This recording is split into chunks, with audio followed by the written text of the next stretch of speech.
Dalmamesania Channel 26 Esolae. You know, our guest this morning is Dr. Zeno Charles-Marcel. He was born in Trinidad and Tobago, and moved to the United States at the age of 13. He studied physics and psychology at the McGill University and zoology at the Howard University, where he later completed his medical degree in 1980. And he is board certified in internal medicine with an added qualification in geriatric medicine. Did I say it right? Yeah. And his career has included a broad range of experience, preventive medicine, critical care, hospital administration, community health, and medical research and education. A sought-after public speaker and health educator through personal appearances in media, his research and academic interests are in the areas of nutrition, lifestyle medicine, metabolic syndrome, and Seventh-day Adventist health practices. Dr. Charles-Marcel served in Mexico from 2002 to 2012 as the Dean of the Medical School and Health Sciences at Montemorelos.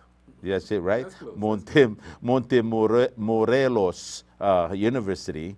He's currently the Vice President for Medical Affairs at Wildwood Lifestyle Center and Hospital, and Editor-in-Chief of the Journal of Health and Healing.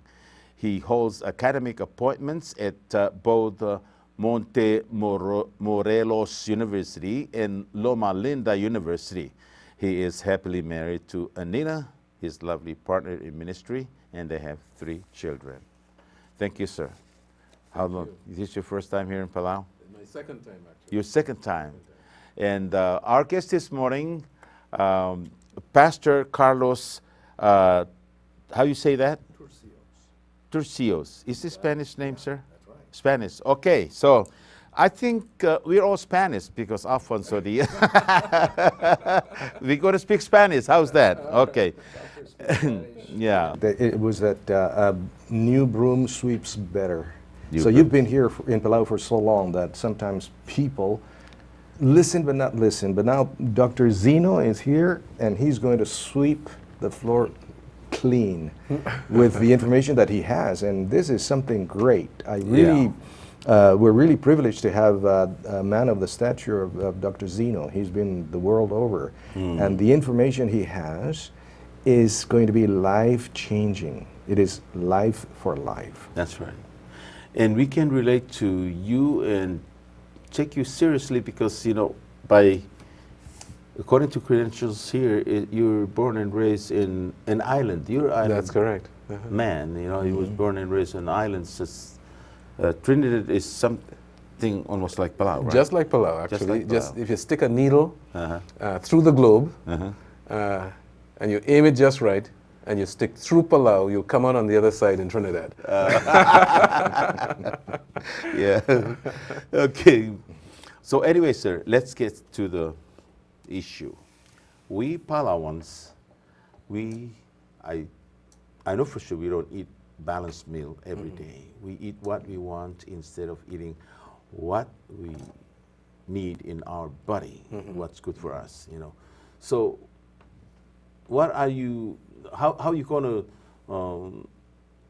tell us or teach us or make us understand that eating balanced meal is very important? Can you tell us, you know, what we should eat and what's not, and how we maybe not enough sleep, canned food is not good for you, and what local vegetables, you know, are good for you? Can you kind of explain that? I can attempt to do that.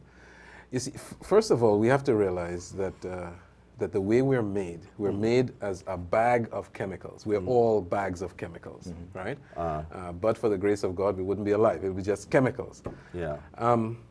So how do you replace and replenish the chemicals that we have, that, you know, we're born with, and to help us to grow and to flourish, right? So we have to think about chemistry here, all right? Right. Now, where do we get our chemicals from? Laboratory. right? That's one. Yeah. But normally, we eat it. Every day. Every day. Every day we eat chemicals, and the chemicals are the food.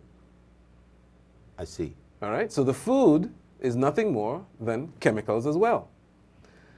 So, depending on which chemicals we put in the body will make a difference into how the body is going to be constituted and how the body is going to work. Yeah. So if we put in bad chemicals, we end up with bad results. If we put in good chemicals, we end up with better results. You see, it's a really simple thing. If you think of your car, right? You know, some people read things and they take things out of context. So they read and they find out that, you know, olive oil might be something that's good, right? So would you put olive oil in your car? No, I won't. You wouldn't, right? Yeah. Because it won't work in your car. That's right. Because it's not the right kind of oil to lubricate your engine. You have to put the right kind of oil. So you're going to go down to the auto shop and they're going to get you some 10W40 or 10W50 or whatever, right? Multi-grade motor oil, and that's what you're going to put in the car. I see. Right? Would you put water in your gas tank? No. No. Why? Because the car isn't built to run water as the energy, right? You have to put the right chemical in there, and that chemical is called gasoline, right? So if we think of what happens with just the things around us, you have a car, you have to put chemicals in the car to make the car function appropriately. You think of the body as a machine like the car. Of course, it's far more glorious than a machine, but you just think of it that way. Then we have to have chemicals that we put in to keep this body functioning correctly. And the chemicals that we were designed to have put in are our foods, okay? Let's see.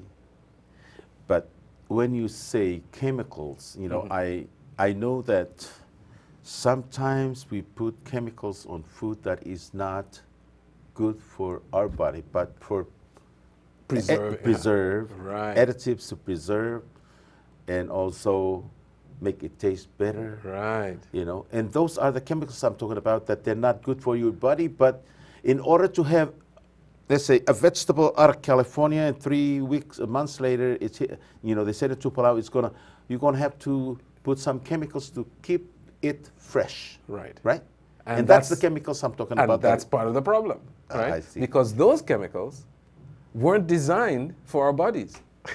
I see. Those chemicals that preserve foods typically were designed to hold the food fresh so that it looks good for you when you go to the supermarket or the store to buy it, that it still looks okay and it's still kind of fresh.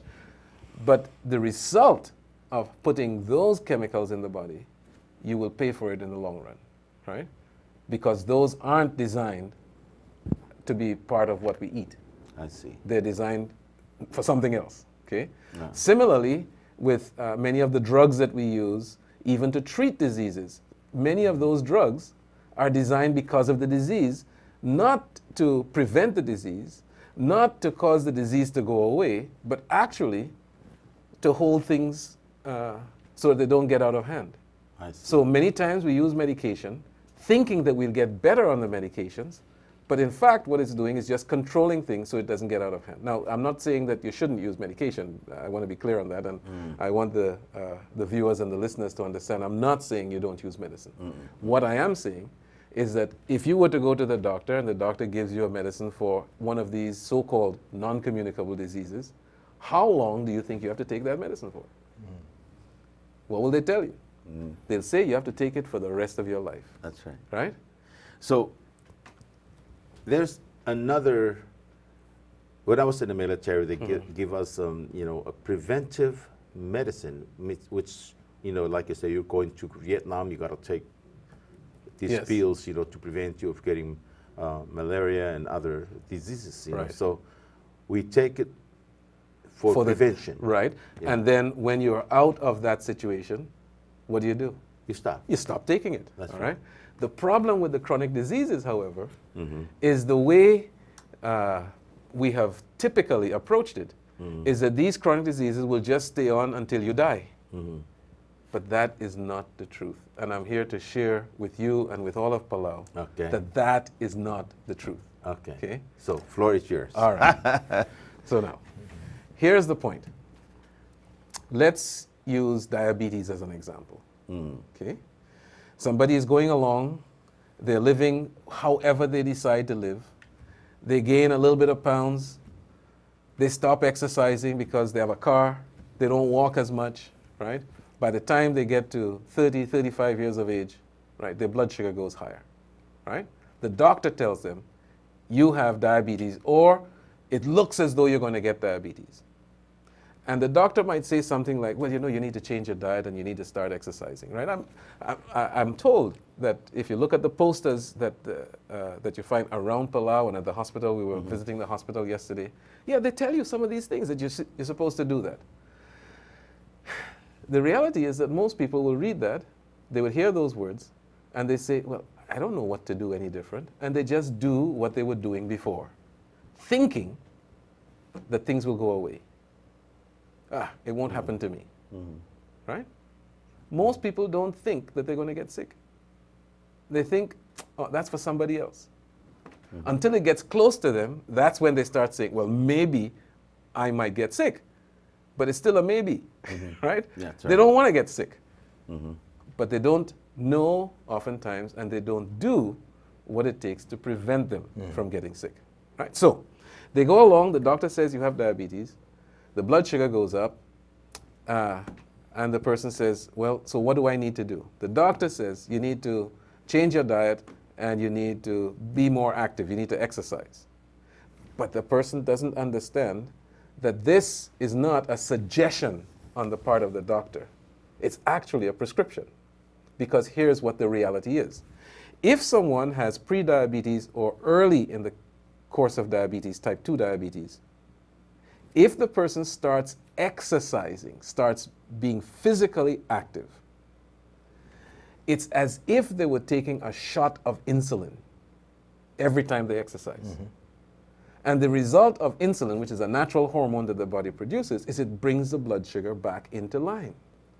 So exercise is not a suggestion. It's a must. It's a must, okay? See, it's a prescription. Yeah, I was talking about that, you know, because, doctor, there's people, they're healthy. They don't have a belly like me, yeah. I'm not a diabetic. I don't have a high blood pressure. I'm okay. I'm okay, and I'm 65 years old. But exercise, that's what I've been saying, you know, because a stagnant water, you put that water in a corner, you don't move it, it's going to, it's going to spoil. That water's going to spoil. But what I'm saying is that it's important that when you eat so many calories of whatever it is, you know, and then you sit in an office, nice air condition, get out, get in the car, nice air condition, comes home, go right into your home, house, which is air conditioned.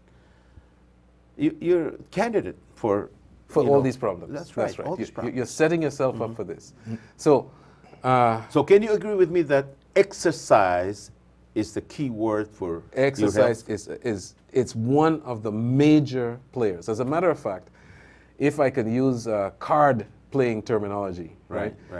The card that is above everything, we say it's a trump card, right? Yeah. Well, exercise and fitness trumps even diet and fatness.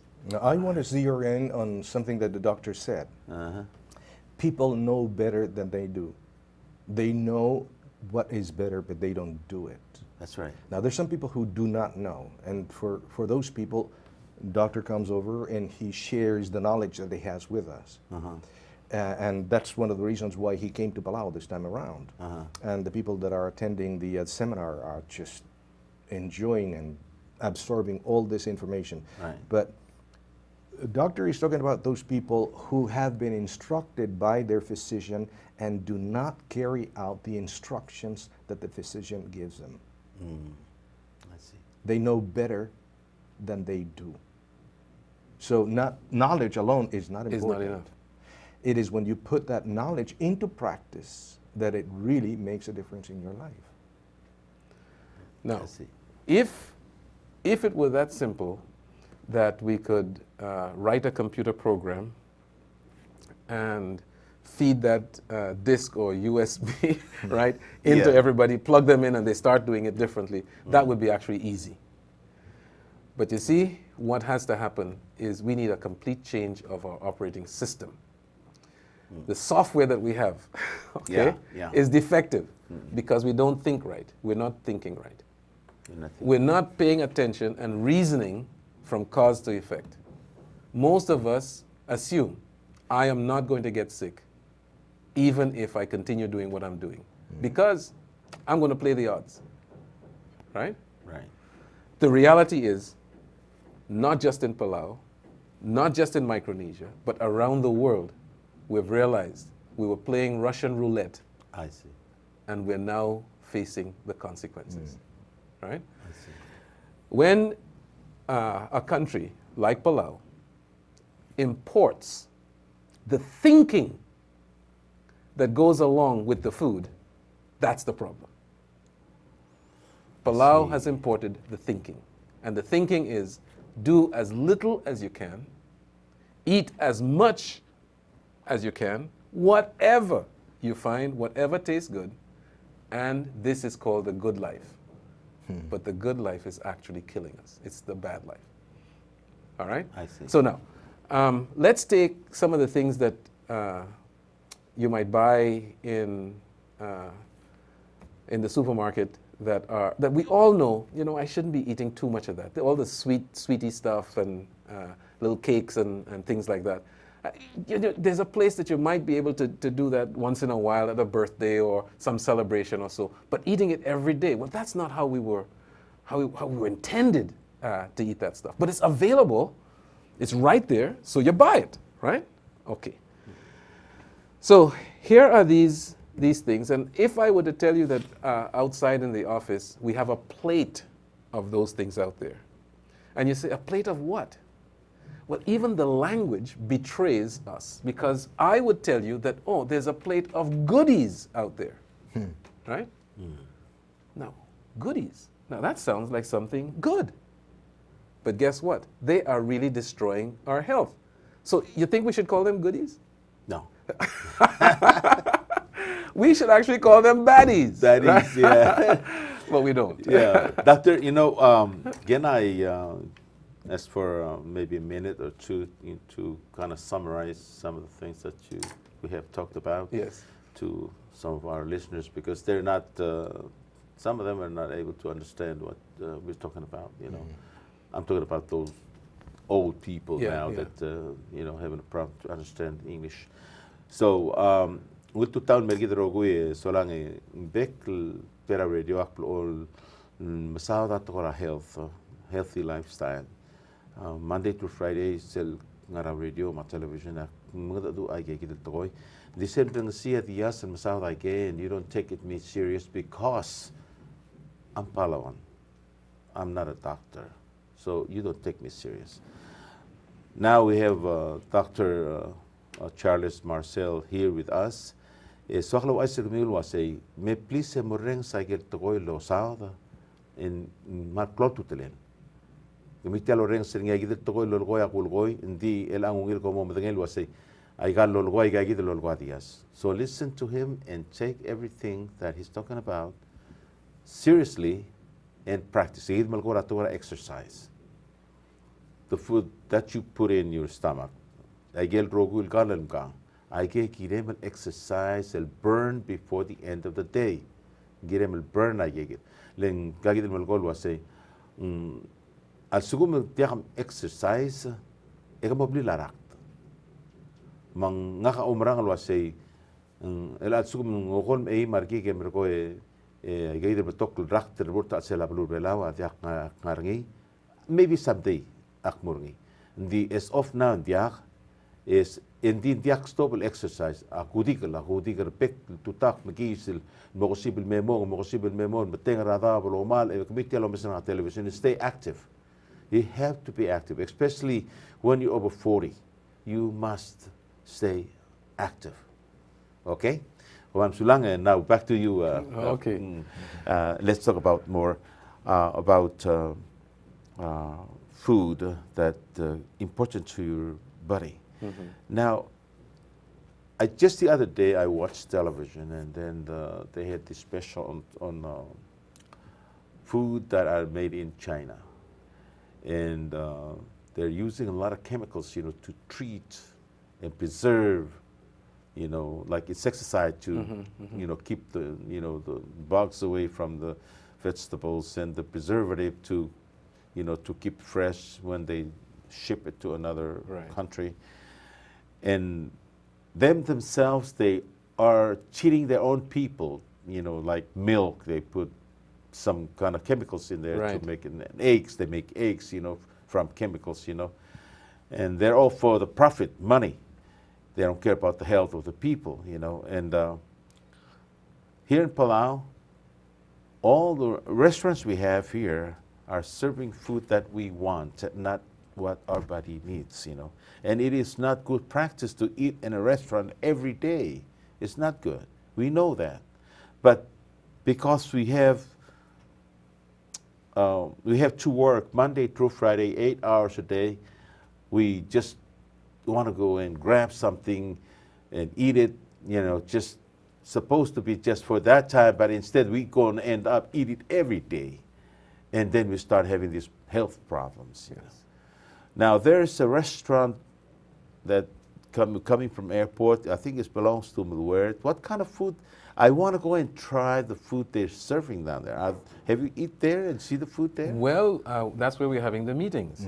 And I have tried their fare, and it was excellent. Okay, it's primarily based on the food of the ground, right? It's a plant-based diet.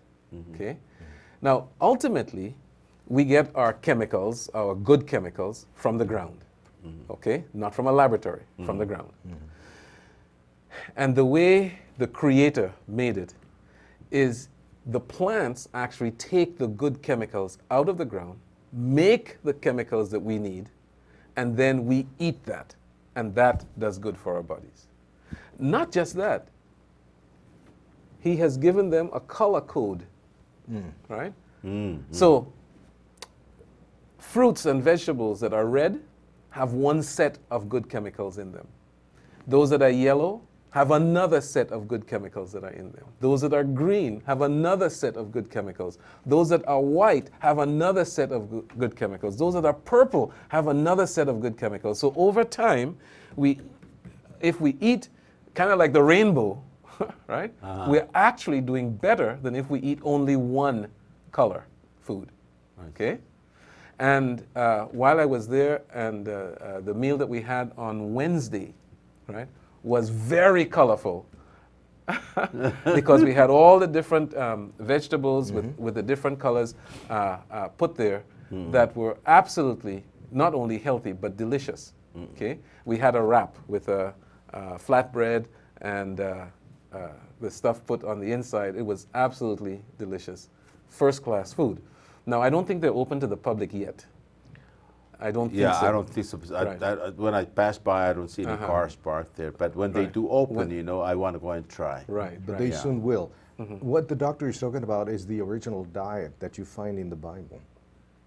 The maker of this machinery that is the human being was made to sustain life through all these beautiful vegetables, fruits, nuts, legumes, and as the doctor mentioned, from the ground. No chemicals added except those that you find in nature, transformed in such a way that it'll do us good. And it is the original diet for man. And so you will find that in countries or areas where people use that or eat that kind of food and have that kind of diet, live longer lives, not longer but better lives than the rest of those people who eat all the rest of stuff. Now, this was researched by a group that published their work in National Geographic a few years back. And they were looking at the populations in the world that live the longest, and actually some of those that live just very short lives. Short life, yeah. Of the three people groups that live the longest and the healthiest. One group was in Okinawa, Japan. Okay? And that group over there, they have a genetic advantage. And they also have some lifestyle things that are built into their culture. They eat things from the garden, from the ground. They eat fish, some fish. Okay? They have family. They enjoy being with family. And they don't overeat. In their culture, 80%, you get up to 80% full, and you push back and you enjoy the company of those around you, right? And within 10 minutes, you feel satisfied. So they go 80%. And they even have a word for it in their language that means I'm eating to 80%, okay? So they don't say I'm filling up, the tank, I'm getting up to the gills. No, they don't do that.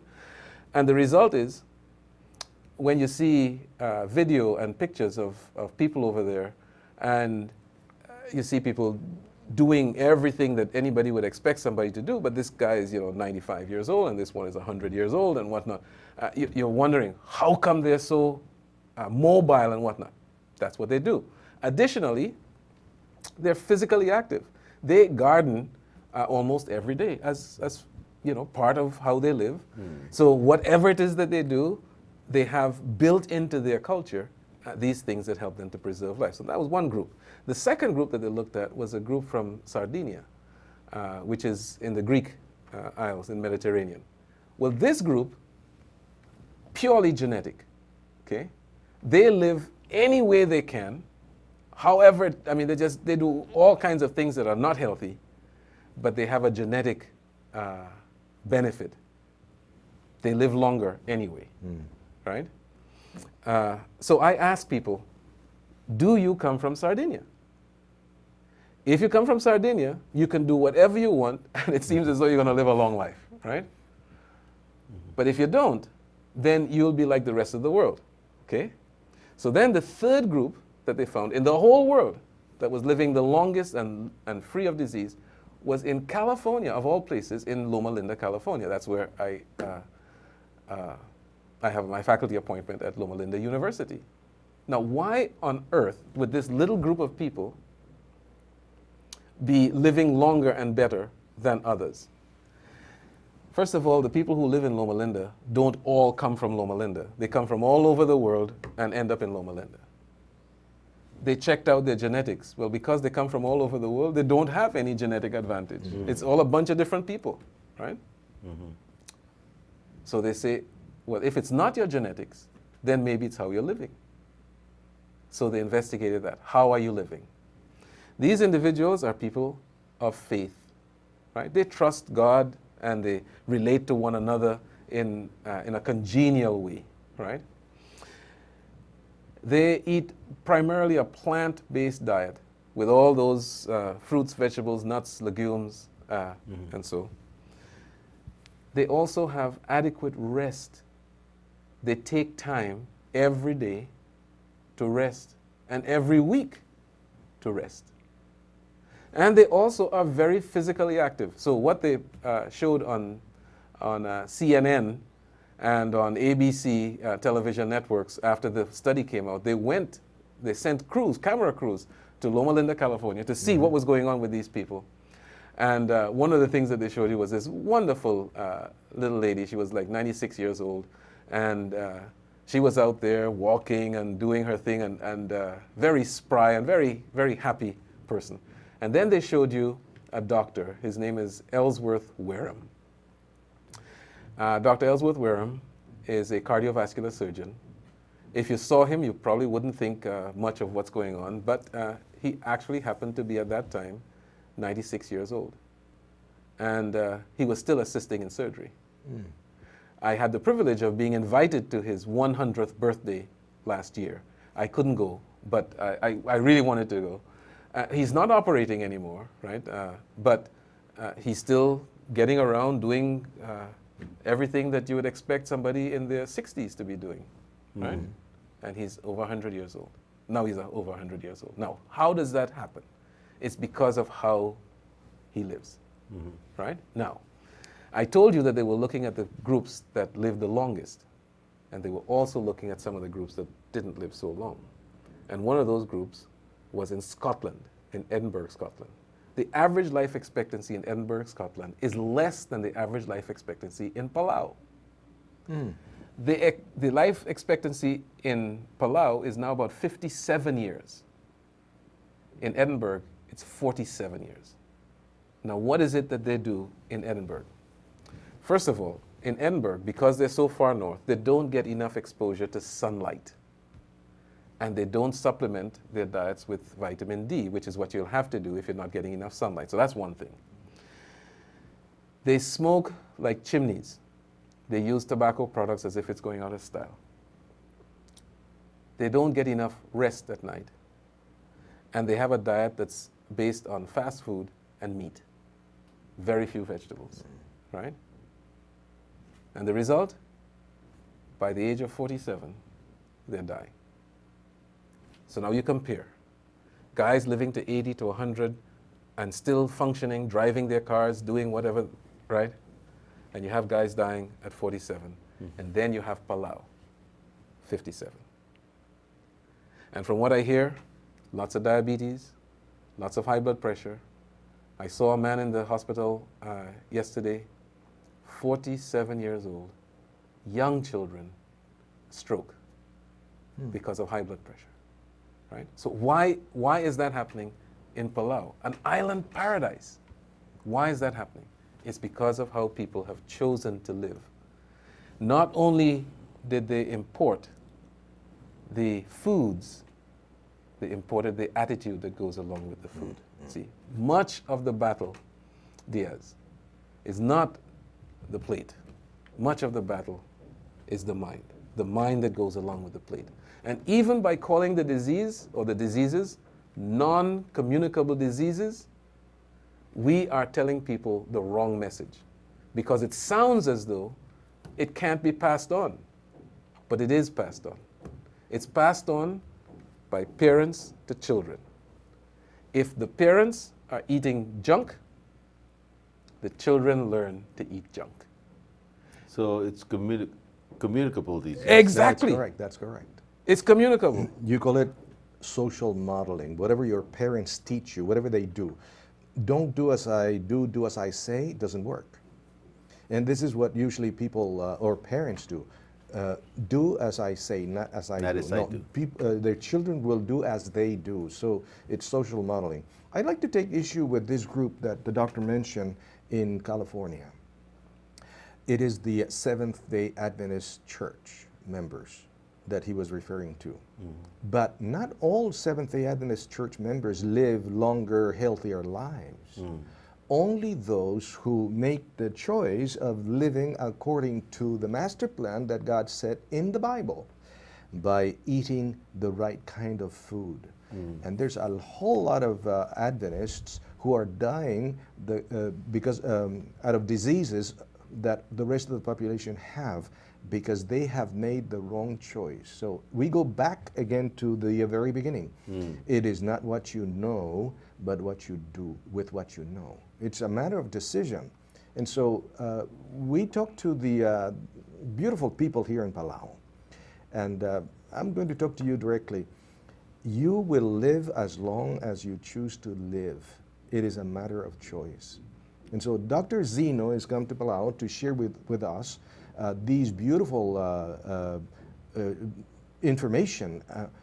But unless you put it into practice, it will never work. And by the way, Diaz, we're going to follow Dr. Zeno's presentations with a series of seminars out of the Central Church, Palau SDA Church, on how to cook these beautiful vegetable plant-based diet meals, smoke cessation,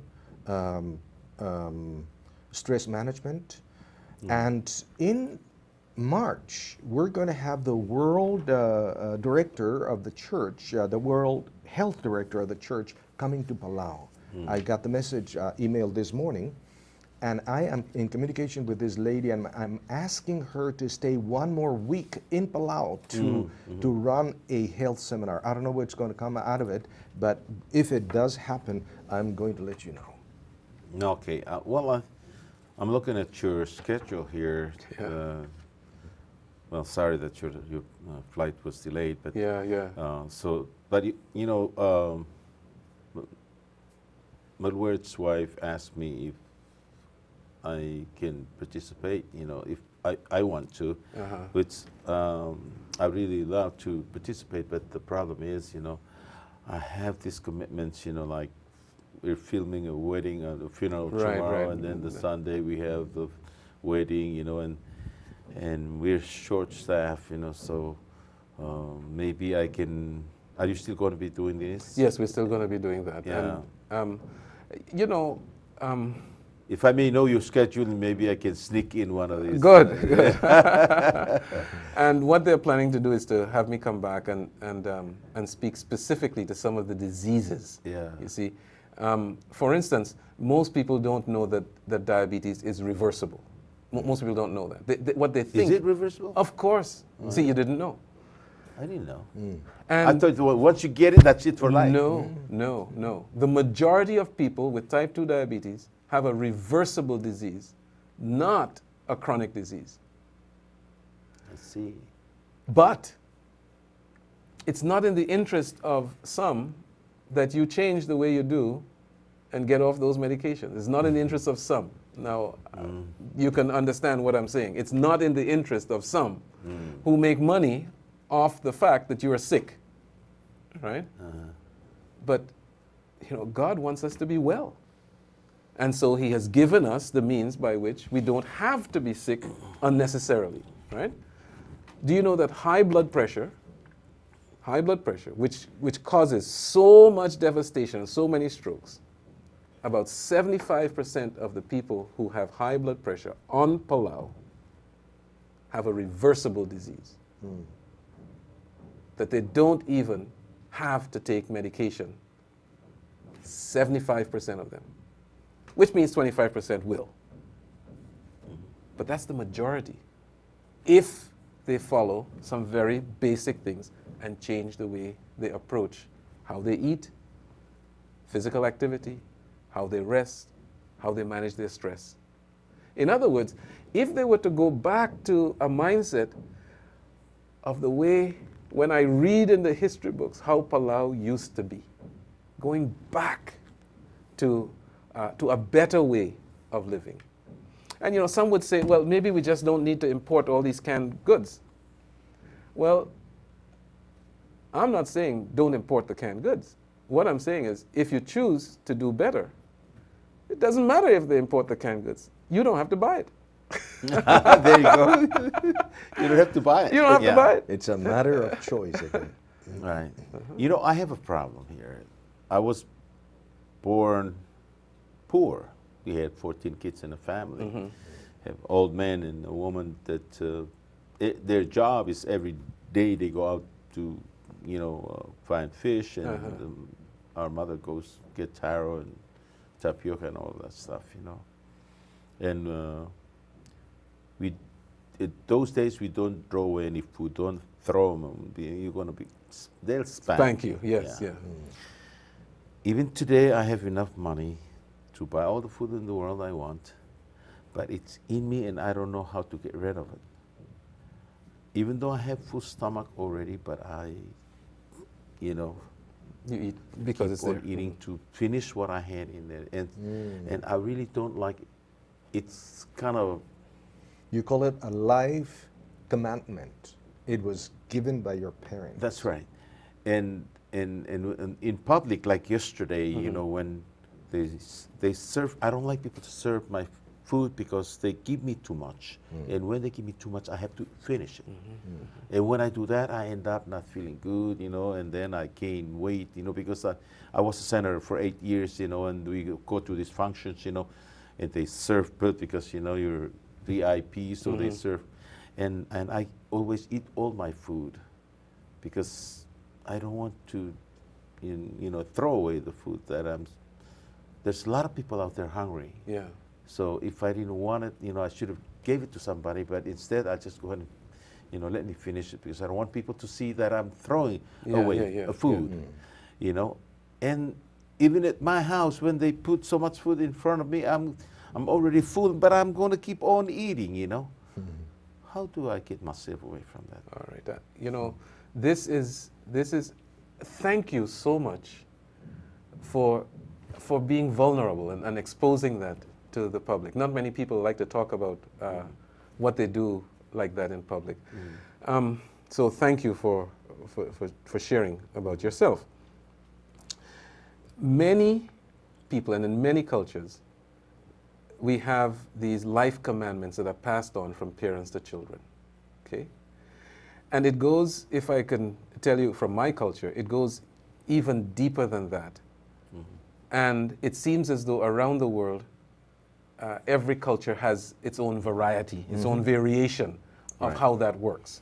You see, even when we're babies, and parents who have young kids, or if you have young kids around, you will relate to this one. If you have a child somewhere between 6 months and 18 months, there comes a point in the child's eating that they begin to start eating for themselves, right? And so they pick things up and they put the thing in their mouth, and then there's food on the tray or in front of them, but they're not eating it anymore. They prefer to play in it than eat it. Do you know what I'm talking about? I know. All right. And if they're sitting in a high chair, they would do things like throw it down on the ground. Or they would put it in their mouth and go with it. Okay? They'll play with the food, but they won't eat the food. Right? So what does mom do back in the old country? Right? What does mom do? Mom says, here, honey, have some more. Right? And baby says, doesn't want any. Yeah. Does that happen in Palau too? Yeah. All right, it good. Does. It's kids all over the world. All right.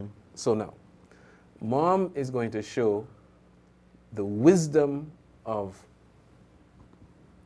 the parents and the grandparents and the great-grandparents. Generations, all right? They say, you need to eat, okay? And I am going to get you to eat. So mom makes a game out of eating. So mom gets it, and she does the airplane. Do they do that in Palau? Oh, yeah. Right? Open your mouth. Open your mouth. And in it goes, right? So now the child who was filled now eats because it's a game. And that will happen 1, 2, 3 mouthfuls, and then the child doesn't want any more, okay?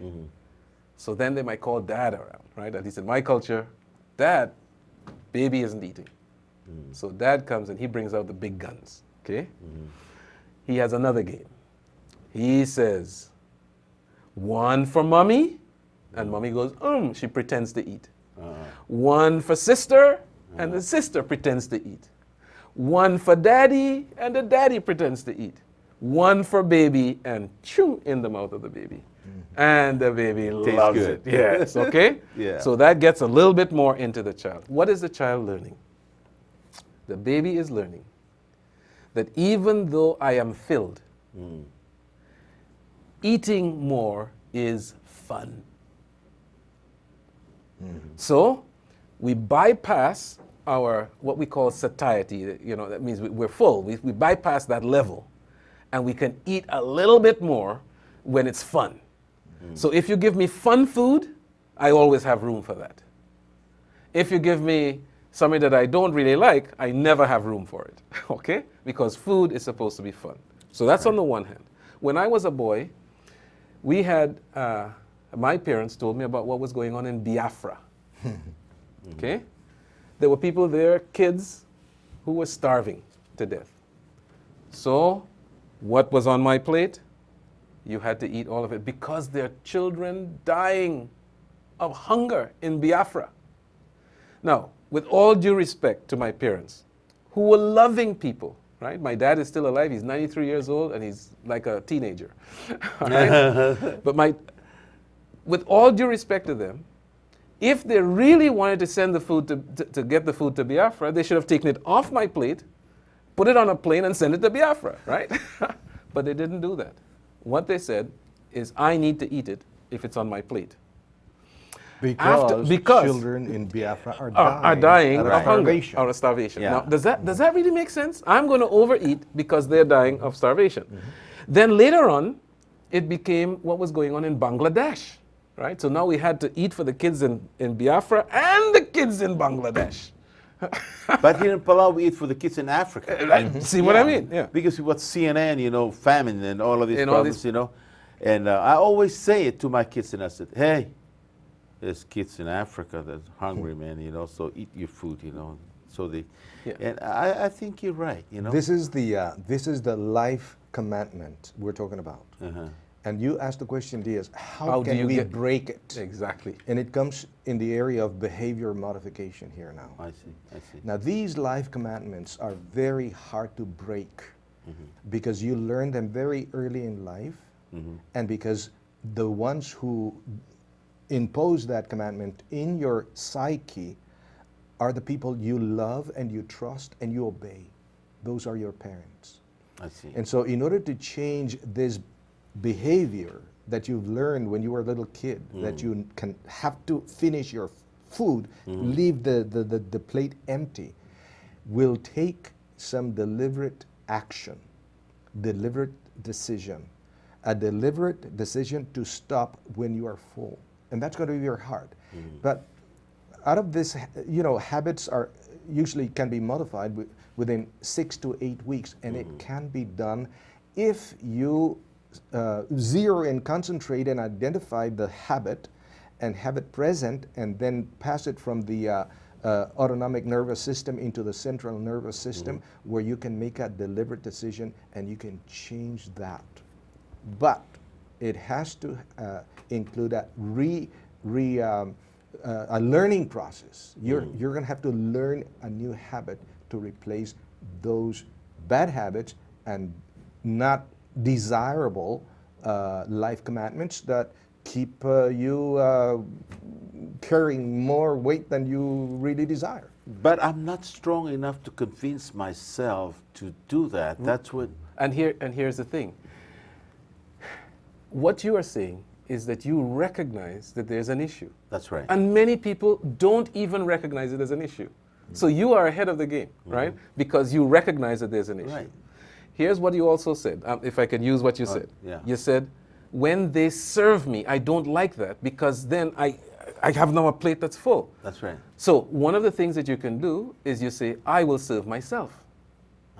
I will. So if you serve yourself, you already start off by saying, I'm going to serve myself a little bit less, right, than Yes, otherwise. Okay. So but this is you don't even know. You just like they walk up to you and they say, "Sir," here's and your it's plate. too late. I end up, I don't want to throw away the food or take them to, tell them to take back the food. So what I do, I said, "Oh, thank you," Of course. which is not. And you're being gracious. Yeah. So now, I have people do a little exercise. And can you indulge me? I have a pen here. Okay. And Pastor, I have 2 pens. Okay. And if you're at home and you write English, I want you to write down this statement I'm going to say. All right? Okay. Write it down. We're going to write all. I see that. Okay. Okay. All excess food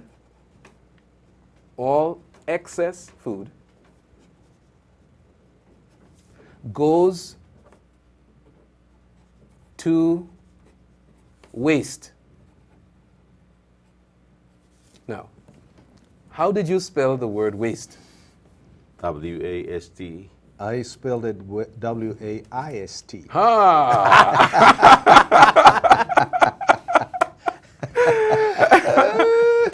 Both of them are true. Yeah. Both of them are true. The thing is, we decide which waste we're going to put it on.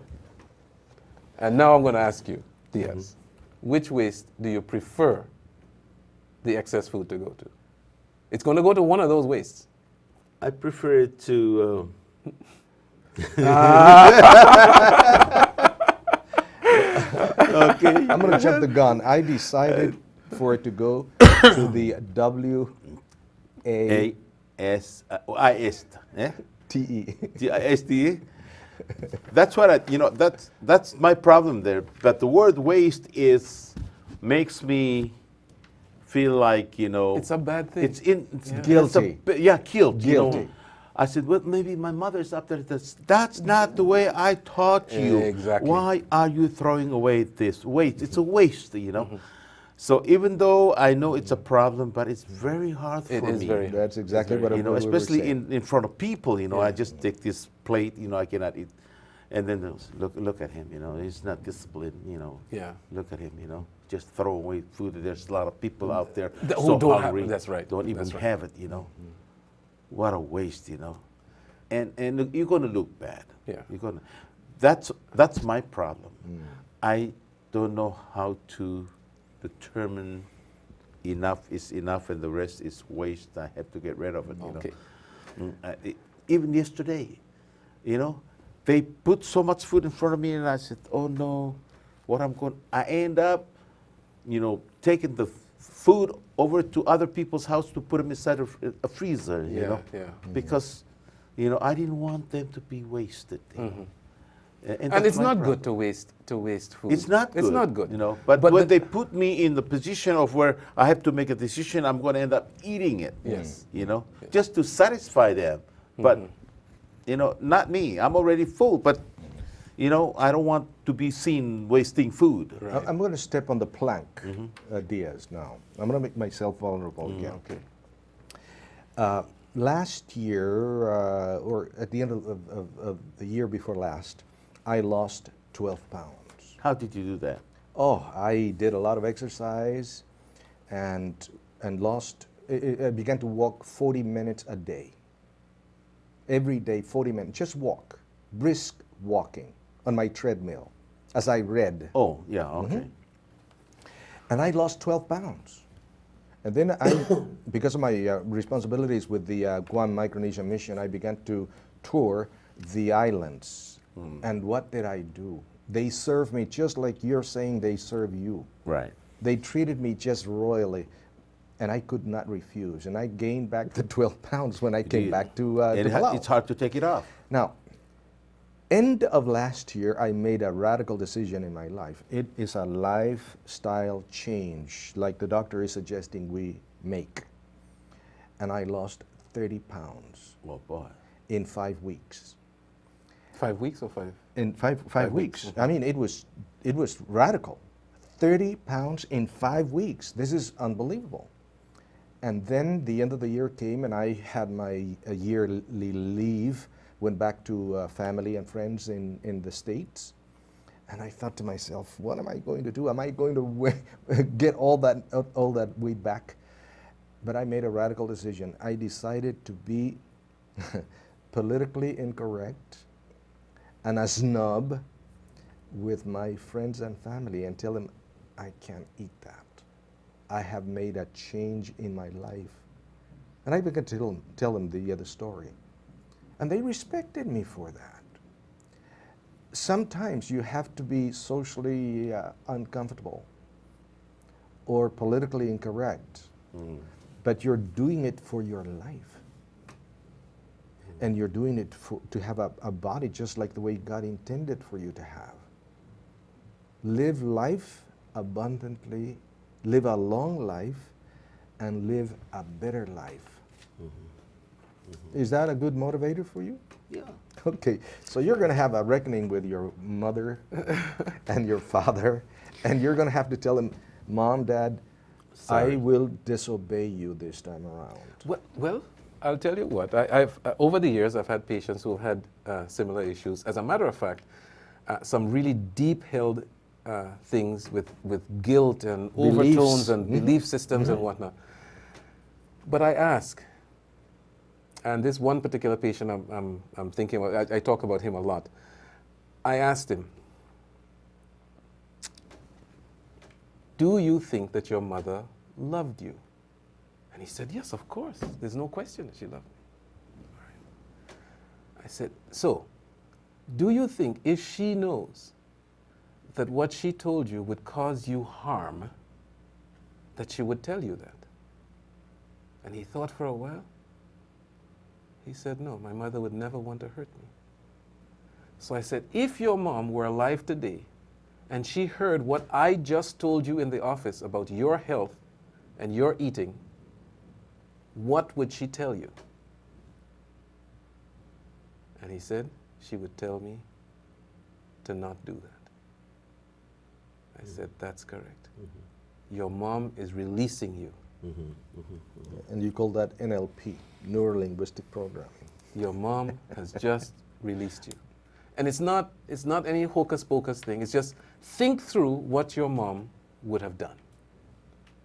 But doctor, you have to understand that here in Palau, you know, we know the problem is there, but we are being defensive about it, you know. Like in a statement, you eating too much. We have a tendency of making an excuse or pointing fingers, you know, on other people and blame it on the society and the community that we live on, you know, we live in. And that's what's happening here in Palau. You know, that's what's happening here in Palau. You know, the people, mother and father are almost required. They're required to go to work every day, you know, and leave the child or children with the domestic helper. And they raise them. Parents nowadays, they don't raise their children. They leave them to somebody else to watch them.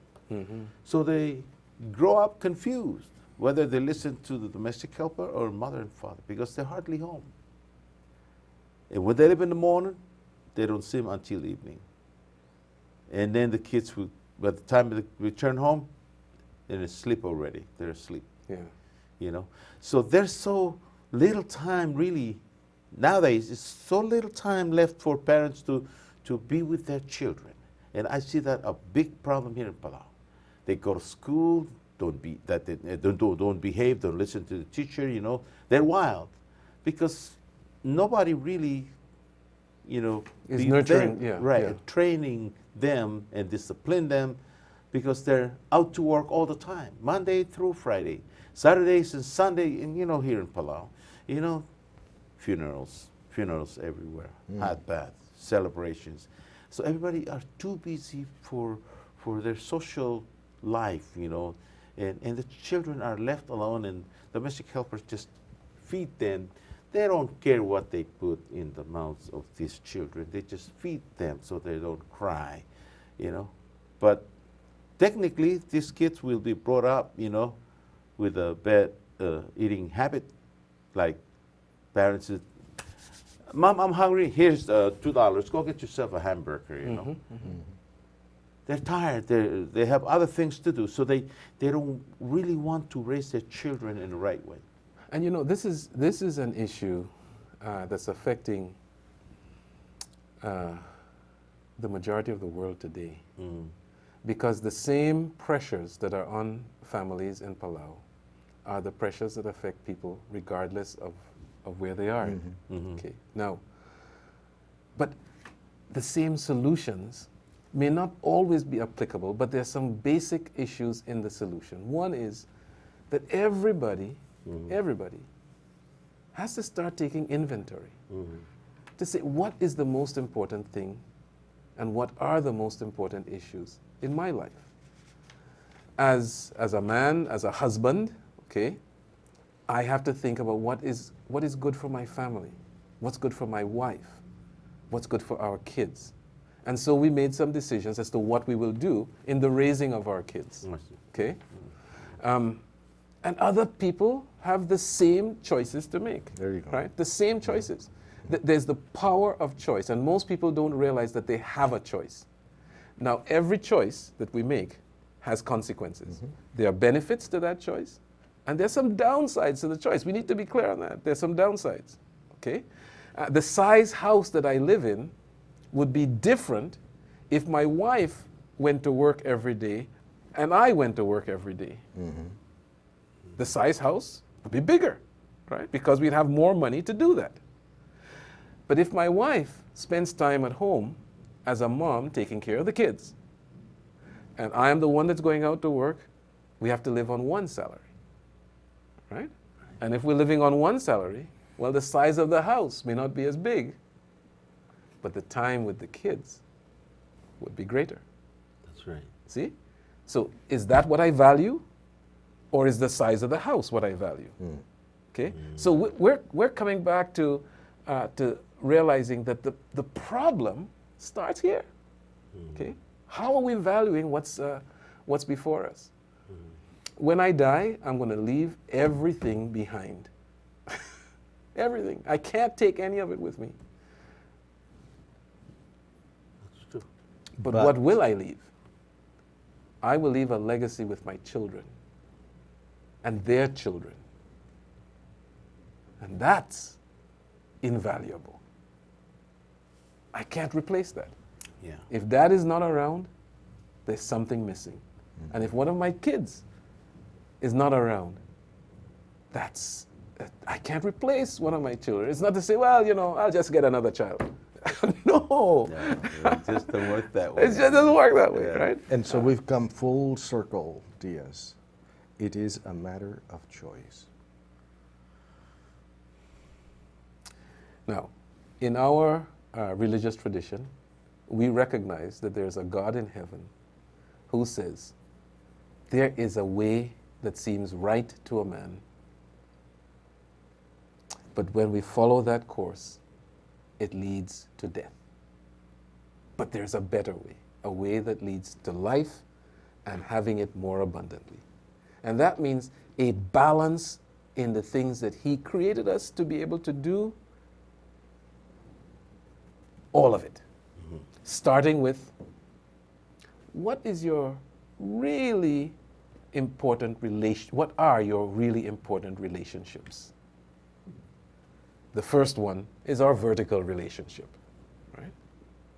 The second one is our relationship with those who are around us, closest to us, our immediate family, our wife, horizontal horizontal. relationship. I said vertical? Vertical Okay. and horizontal. Horizontal Yeah. relationships, right? And then we have another vertical relationship that's below us, and that's how we deal with the environment that we're set over, right? Yeah. In your case, you have a business here, right? This is a vertical relationship downward. You are supposed to be a steward here, right?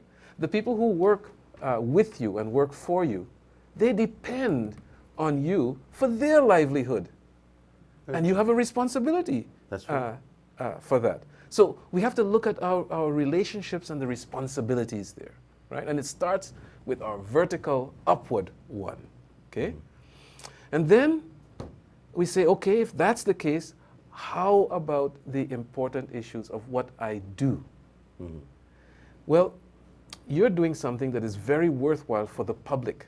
Right. You have chosen to do something for the public, and you speak out, and you were a public official. You were working for the people, Right. right?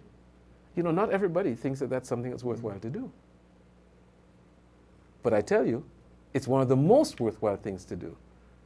To be able to look and say, I want to make a difference for those who are around me, that their life might be improved. You see, it's kind of selfish if all I'm thinking about is my improvement, and I'm not thinking about those who are around me and their improvement too. How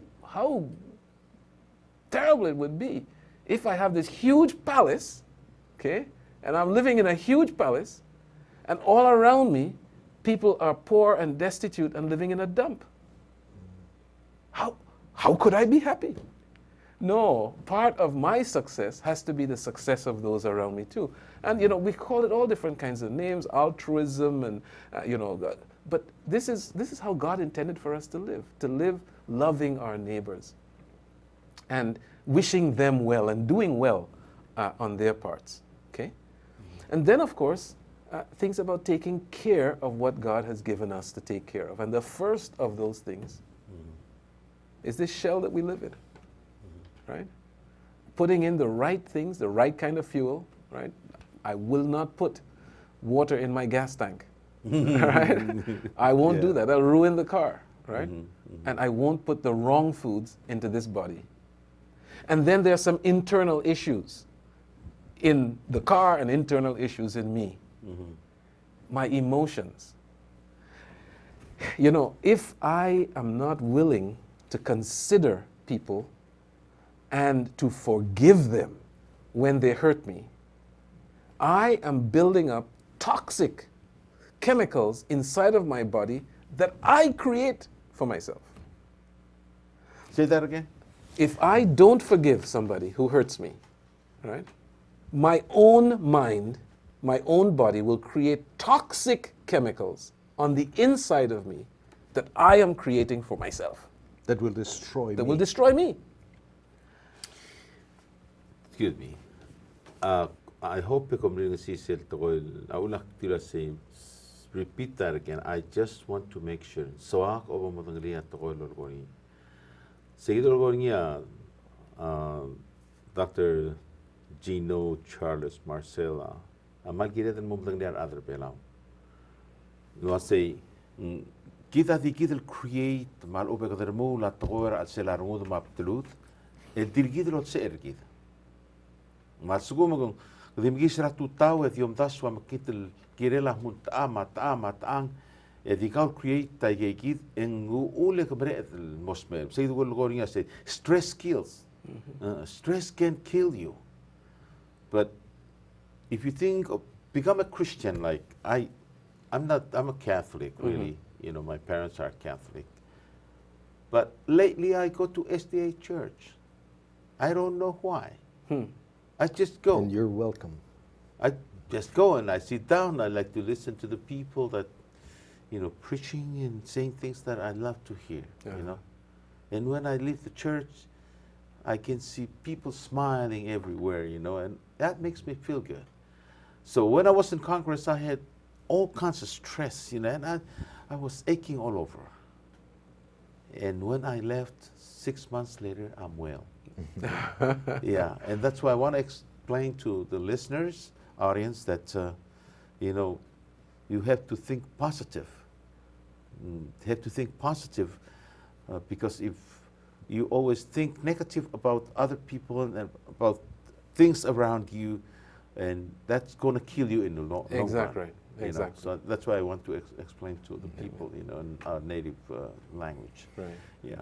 Okay. Yeah, Let's continue. So this toxic situation that can occur in us, the way to relieve it is actually through forgiveness.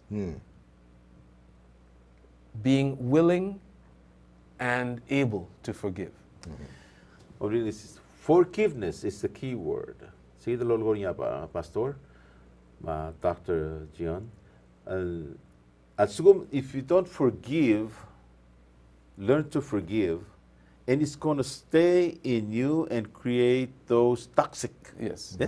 Yes. Is that how you say it? Exactly. Yeah. Exactly. May gigidel makidel gorsel bon ring la irgao kamalim igagidel erwa agriculture ma igagidel. I think I understand that. Yeah. And digal create a problem ergao. Digal create a problem ergao. So what you do, you yourself go akirem digal tuli tertlum and learn to forgive. If somebody said something to you bad, try to realize it, and then forgive and forget. If you don't forgive and don't forget, you know, you're going to live in a miserable world. That's you correct. know? Really. That's correct. Yeah. Sometimes, you know, people do things bad to me, and I said, I want to retaliate. And I said, no, that's not the right. They just make things worse. Exactly. Just make things When we talk about forgiveness, Diaz, again, it's a matter of choice. You do not forgive because people deserve your forgiveness. You do not forgive because it was not bad what they did. You forgive because you choose to. A deliberate decision of your will.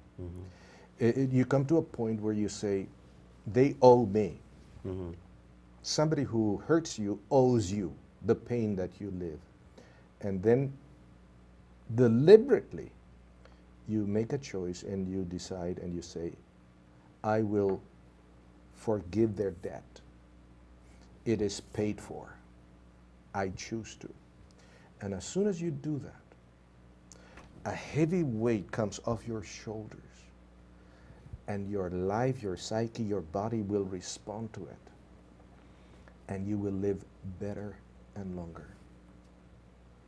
You see, it has to do again with the chemicals that you are making now, not just what you're eating, but the chemicals that you're making.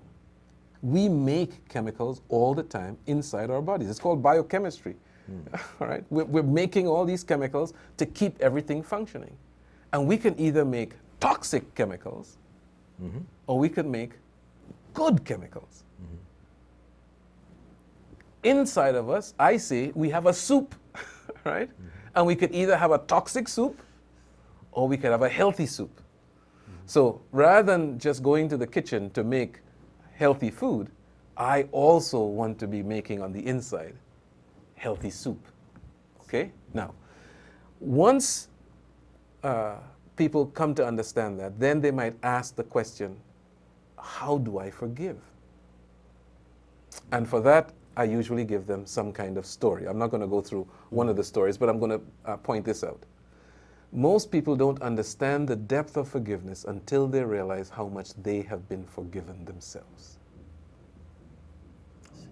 See, do you deserve to be trusted by your close friend when 3 years ago you made a decision that really hurt your friend? But your friend is your friend anyway. Did you deserve to be still friends with that person? No. But your friend forgave you. Do you deserve to be called a good son by your parents after you had some, altercation with your parents and you left the house steaming? Yeah. Do you deserve to be called a good son? Hopefully your parents forgave you and embraced you again. Not even necessarily physically, but embraced you as their own. Did you deserve that? Probably not. And ultimately, because of who we are and the bad things that we do and the bad things that we think, even in private, when nobody is looking, does God forgive us for all of that? Well, the answer is yes. So many people don't forgive because they don't realize how much they have been forgiven. Now, if you want to make it better, once you forgive, you choose to be happy because happiness is a choice. Right. There was a study done in Loma Linda University, in fact, about happiness, joy, laughter, and they found out that it has a direct impact on your body because of your mindset. Immediately, those chemicals, good chemicals, begin to work in your body, from your mind, your psyche, and make you feel better and really bring healing. In fact, that's what the Bible says, that a merry heart is good like medicine for the bones. That's what the Bible says. So you make a choice to rid yourself of all that poison in your heart by forgiving. And then you make a choice to be happy. And if you cannot do it, psychologists recommend that you take a pencil and you put it in your mouth like this. And by doing so, your lips are pulled back towards your ears as though when you laugh. And that alone is going to send some signals to your brain that will change your attitude altogether. So in other words, your body produces chemicals depends on how you feel. Exactly. Exactly. Now, here's the thing. If you don't get enough rest, your brain isn't going to work well, and the chemicals that you produce won't be the best ones. I see. If what you eat doesn't provide the right kind of chemistry, you're not even going to feel good. And the brain doesn't work well, and you're going to produce the wrong chemicals. If you don't exercise, your body will not have the metabolism, that's a fancy word, for all the workings in the machinery that produces good stuff. So you're not going to have that. So you're more prone to depression, and you're more prone to anger, and you're more prone to anxiety. That's right. Right? So it's all put together in this package, and we call it lifestyle. And the issue with the chronic degenerative diseases or the so-called non-communicable diseases is that entire package is something that your parents and the society around you can actually either foster in you or take away from you. But even if the society doesn't have it, we can get it individually. That's the great right. news. That's right. You don't have to be a product of your society. Because we're individuals. We have the right to choose. And so what the doctor is talking about is there's an intimate relationship between your soma, that's your body, and your psyche, that's your mind. When one suffers, the other one sympathizes. Either your mind that will affect your body, or your body that will affect your mind. So when you go out and exercise, you're actually helping not just your body, you're helping your mind. Is that right? That's right. You think clearer. Do you know this guy by the name of Dr. Pepin or Pippin? Yeah. Pippin, yeah. Pippin? I think we got about 8 episodes. And we play those every night. Like people requesting to watch them because this guy, when he talks about the things that we should know and we don't know, And I really do enjoy sitting down and watch them, Sometimes I just come in here and play them, and just watch them, and take notes of what he's talking about, And he says so many different things that have helped me. That's why I go to, that's another, I'll be honest with you, that's the reason why I go to SDA, because I found out that this guy, the person that gave me these DVDs are, his SDA guy, Would it be Billy Takamini by any chance? No, Somebody Joel else. Toribio gave me those. Ah, I don't know where he got them, I said, hey, listen to this, it'll help you, And I asked him if it's okay for me to play on television. He said, yeah, so I played them, And a lot of my listeners, and audience on our television, They really, appreciate it. they appreciate it. They really do appreciate it, gentlemen, it's exactly 11 o'clock, and we've been talking for a little over a couple hours, and I really do appreciate your presence here. And every time we're in Palancer, if you want to come and we talk about anything you want to talk about health, really, please just let us know, and then we make time for you. Because Thank you this very is much. not only helping me, but also helping a lot of people that are listening and watching this program this morning. Thank you very much. So, can you do me a favor and before? Do you want to say anything before we close, sir? Or Well, just one last comment. yeah, go ahead and make those comments. Take as much time as you All want. And then can we pray on the air? Sure. Yeah. Sure. So after this program, when you're all finished, let's Yes. ask Pastor to We can do give us We can do that. a prayer, a short prayer. All Can we right. do that? Yes, Go we can ahead, do sir. that. I was going to say, most human beings, if not all of us, in some kind of common way, we lack power to really make changes. We lack power. We may have a desire to make a change. Sometimes we may have a strong will and we say, I'm going to do this if it kills me, right? But ultimately, just getting information is not enough to change us. We have to have a desire and we have to have power. And when I started my practice, I was not a Christian. Certainly not a practicing Christian.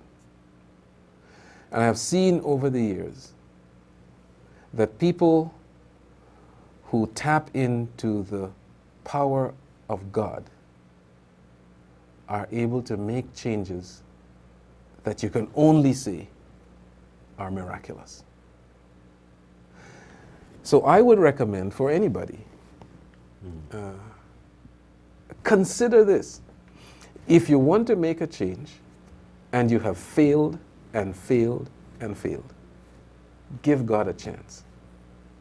see what He is able to do. The Bible says that God is able to do far beyond what we can even ask or think, because He knows us and He loves us and He wants for us to have an abundant life here on this earth and to be able to spend eternity with Him. And so, Diaz, I would be honored to offer a word of prayer and invite the viewers and the listeners to bow your heads wherever you are. Close your eyes and get connected to God in heaven. Let's pray. Father God, You sent Your Son Jesus to the world to die for us so that we could have life. But the apostle says that You do not only want us to have life, but have it more abundantly. And You have designed our bodies that were created in the image of You to function in a way as You designed us to function. When we fill our bodies with the proper kind of diet, food, then we function properly. Our mind is quickened. Our energies are renewed. The strength of our soul is greater. And Father, I pray that You will bring this notion, these ideas, this new teaching and learning to this beautiful island. I call it paradise. And the people that live here are beautiful people, Your children. And I am so happy to minister to them. But I intercede on their behalf at this moment.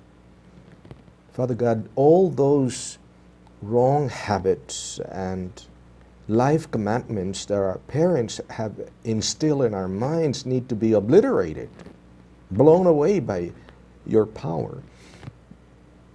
As the good doctor mentioned, You are the source of power. Diaz was asking a very critical question: how do we do it? Well, You've taught us in the Bible that we unite our human weakness with Your power. And we do so by the power of choice. You will not make up our mind. You only show us the way, and You wait for us to follow. We want to follow. We choose You. And having chosen You, then You're enabled to pour down Your Spirit upon us and give us the strength that will lead us and help us conquer those habits that with our own power we would not be able to do. But now, Father, joining together with the power that created the world and the universe, we can be more than conquerors. And so that's my plea. That is my prayer for Palau and all the inhabitants here, that they may have life and have it abundantly. And so give us the opportunity to continue sharing these concepts, this new truths, new light, that Palau will become a healthy nation, that it would be an example for the whole world, a tiny little speck in the ocean, and yet a place where people will get to know You and get to know the way we ought to live, that will bring honor and glory to Your name. And I ask all these things with thanksgiving in the name of Jesus. Amen. Thank you. Dalway Sestolai Segidam Lolbong program Regith. So on behalf of Matul's family, Madwet Matul, and also Pastor and Dr. Marcel, we would like to thank each and every one of you for watching or listening. And this program will be replayed over and over and over until we hear every word that Dr. Marcel shared with us today. With that, I thank you so much, and we'll see you all soon. God bless you all. Bye-bye now.